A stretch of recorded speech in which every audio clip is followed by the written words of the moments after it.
For more than 1,000 years, one of the key responsibilities of the state has been the production and the regulation of money. For much of that time, the Royal Mint was based in London, in the Tower of London. But a generation ago, it moved out here to the Welsh Valleys, this super secure location, which I have been given exclusive access to today. So I'm off to check out some of the treasures of the Royal Mint, if I can get in.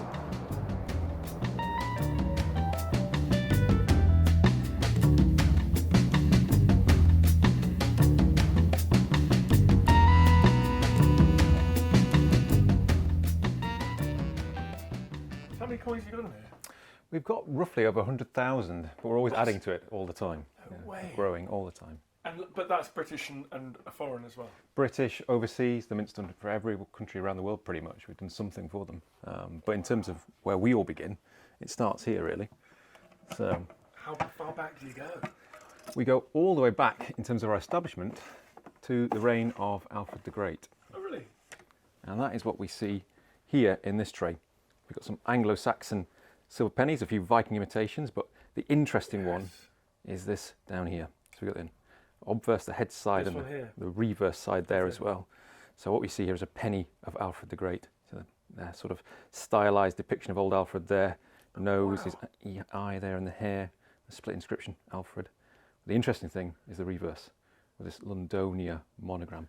You've got his brother here, so you do go back earlier as well. So why is Alfred so special? Alfred is a sort of symbolic start date for us, really. When he claims London and starts minting in London, that's where we sort of get our beginnings from, in roughly sort of the 880s. When that happens, that's when you can trace the founding of the Royal Mint. And it's a bit of a shaky start, but we can certainly say from hand on heart that from the late 9th century onwards, you've got a continuous history of an organisation that we know as the Royal Mint. So if we move from here, we'll start to look at some gold coinage. So you have to wait a while before you get a regular supply of gold coins. And that doesn't come about until the reign of Edward III. Look at those. And what we see is the first regular gold coinage in England, which is called a gold noble. It's this spectacular gold coin that we see here. Those are just magical. What's changing? What you're seeing here is England, in particular Edward III, with his aspirations in France particularly, catching up with what's going on the continent. There's been a gold coinage on the continent for a while, and he needs to sort of catch up, and England rather needs to catch up. So you get the introduction of this gold noble, which is a very valuable coin. It's worth at the time 6 shillings and 8 pence, which sounds bonkers to modern ears because of the way it's the structure of the system, but does work because, believe it or not, 3 of these would actually give you £1. Literally. And that means a pound of gold. Literally, in weight. And also in denomination as well. Right. So that's what you're coming from, the 20 shilling piece, the idea of 20 shillings worth of money. And how many pence in a shilling? How many pence in a shilling? So you've got 12 pence to a shilling, 20 shillings to a pound. Right, okay. So you're looking at, this would be a fortune in the 40s. This is a huge amount of money. This is only going to be used by your merchants, your banks and your gentry, and it's going to go across national boundaries. So imagine an English merchant going off to France to buy goods in bulk. He's probably paying his French counterpart with a small purse full of these things, and that explains the time and effort that have gone into making this a truly remarkable, stunning coin. And again, it has to be reliable because otherwise trade will break down. There'll be no trust. Exactly, yeah. And you have to make sure you get the right ratio of gold to the value of the coin. This is actually Edward's second attempt of a gold coinage. The first one, he gets it wrong. There's too much gold in relation to its actual face value, and people just melt it down because it's worth more as bullion. So if anyone comes across leopards, which are up here, they're extremely valuable pieces because there's next to none left. These leopards here? These leopards up here, yeah. Wow. Coins do a lot of heavy lifting, don't they? I mean, coins, through our history, they're an expression of royal power. Mm-hmm. They're sort of international propaganda. They're an essential tool of trade. I mean, there's so many different jobs. The joy of them is that even though they're quite small relatively, you can fit quite a lot of messaging onto them, and they're highly portable as a result. And that means that this messaging that you've got in here, which is quite cleverly done, can be seen much more widely. You know, it's going to go into continental Europe. This is going to be seen by the right sort of people in continental Europe. So you're getting a very powerful message across. Asking for a friend, how much would it cost to buy one of those now? It's tricky because they do vary, but if you've got a spare sort of £20,000 knocking around, you'll probably be able to get sort of an entry-level one. And they go up in value from there, depending on condition, depending on rarity and different types. So yeah, anywhere between 20, 40 and above £1,000.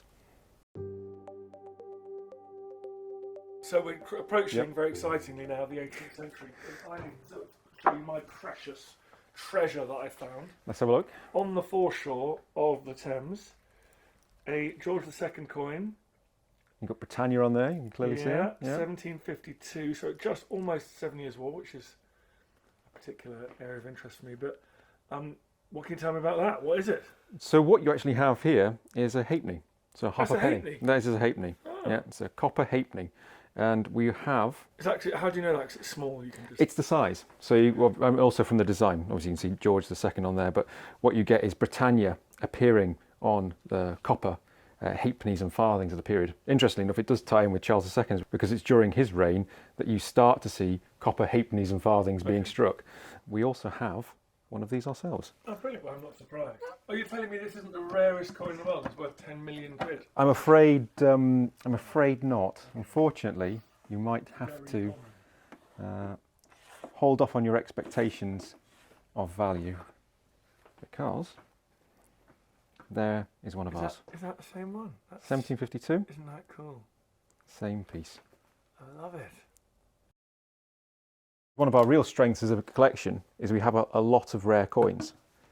And I can't let you go today without you seeing the coinage of Edward VIII. Right, who only ruled for months. Edward VIII is the infamous monarch who abdicates in 1936. He comes to the throne in January 1936 and he's gone by December of the same year. And because he's on the throne for such a short period of time, no coinage bearing his portrait is ever released into circulation. Really? We were about a month away from going into mass production, planned for January 1937. Dodged a bullet there, didn't you? Yeah, well and truly. But the problem we have is that we go through the whole design process, creating a new monarch's coinage from new reverse designs and a new portrait. And what you see here are very, very rare coins because they're all the trials, the tests and the patterns that go into developing a new monarch's coinage. So hugely rare pieces as we didn't go into production. I'm sure there's hardly any in. We're probably looking at the lion's share of the... Well and truly. And you can see from some of these marks here that the British Museum have to borrow the pieces from us because they don't have any in their collection. So it gives you an idea of how rare they are. But Edward is a very difficult man to deal with for us at the Royal Mint because it's tradition that the way the monarch faces should alternate by reign. And that is a long tradition that goes all the way back to Charles II. And Edward would have been the first monarch to have broken those centuries of tradition because he felt that this was his best side. Oh, no way. And he was doggedly determined to have So his best left side side of his face. appear on the coinage, yeah. And ironically, though, it never was released. It was never issued. So his brother, George, was able to keep the tradition going. Yep, the Mint sort of pretended that Edward played ball, and if you put three of them in a row, they actually face the same way, because the public will have never seen these. So you actually have three monarchs facing in the same direction to maintain the tradition going through it all. One thing we forget about these, and the abdication more generally, is just how controversial it was. In 1936, this was a massive constitutional crisis. And we have a great object in our collection which helps illustrate that, which we can go and have a look at now.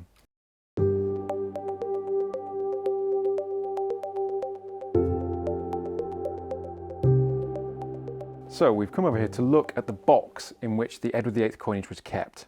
And this, I think, really does demonstrate that constitutional crisis at the time in 1936. Because when he abdicates, the Mint doesn't want to seem to be tainted by the controversy of Edward VIII. So all of those coins we've seen are bundled into this box.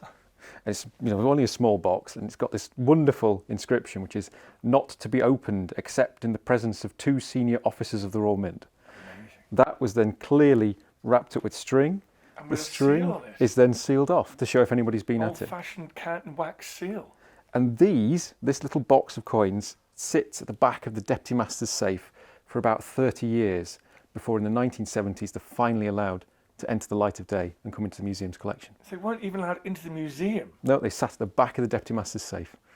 That shows how toxic it was. Right? Completely. And if we open it, we can see how these things were stored. You've got all the little envelopes that we have here, in which the coins themselves would have been kept. And you've got a little note here as well, which logs every time anybody would have accessed the actual collection itself.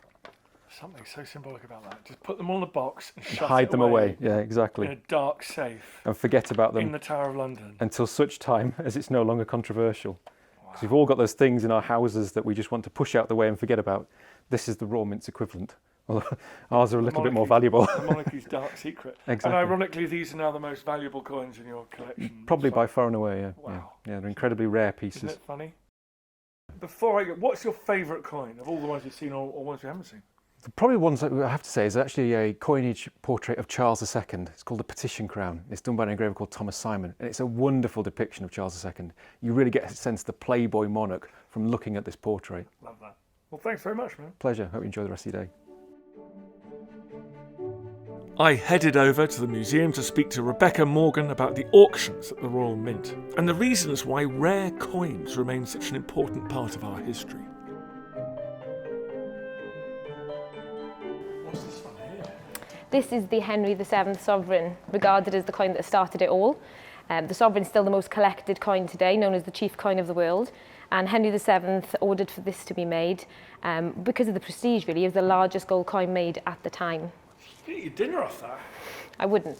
Well, that's the funny thing about coins, isn't it? They're designed to be, to allow you to buy and sell and to represent wealth, and yet they've become so valuable. They're collector's items now as well. They're a piece of history, aren't they, coins? They went through a certain period of time, they were made in a certain period of time, whose hands they could have passed through. That's what fascinates people, is the story behind the coin. I mean, the design is beautiful, and some people collect for design alone, but usually it's the story that really gets people hooked into collecting. They're quite valuable, I guess, right? So they're a good source of, if you're nervous about economic breakdown, you can keep them in your house and under your bed. Absolutely, they can be, and it obviously depends on what you collect. So circulating coins generally less so, but the rarer the coin, usually the more valuable it can become. Do people send you in coins, and do you have a kind of Antiques Roadshow role here? We absolutely have two sides to that. So we have the Royal Mint Museum, who look at anything that is what is post-decimalisation, and even pre-decimalisation as well. But we have an authentication evaluation service in the Royal Mint as well, where you can send your coins in to be authenticated and valued, if you wish. Do you ever get people sending in coins that they think are going to be amazing, and it turns out they're forgeries and they're... Absolutely, all of the time. But we also have the other way, where people are sending coins that they just think are a run-of-the-mill coin and actually really rare and valuable. There must be some forgeries, though, that become quite valuable even though they're forgeries, like if they're old enough. I think generally the forgeries are always less valuable than the genuine coin. Sometimes they detract from the genuine coin, but if you find a genuine rarity, then you really are really lucky. If I won the lottery, I would try and collect a coin from every single monarch of England and Britain.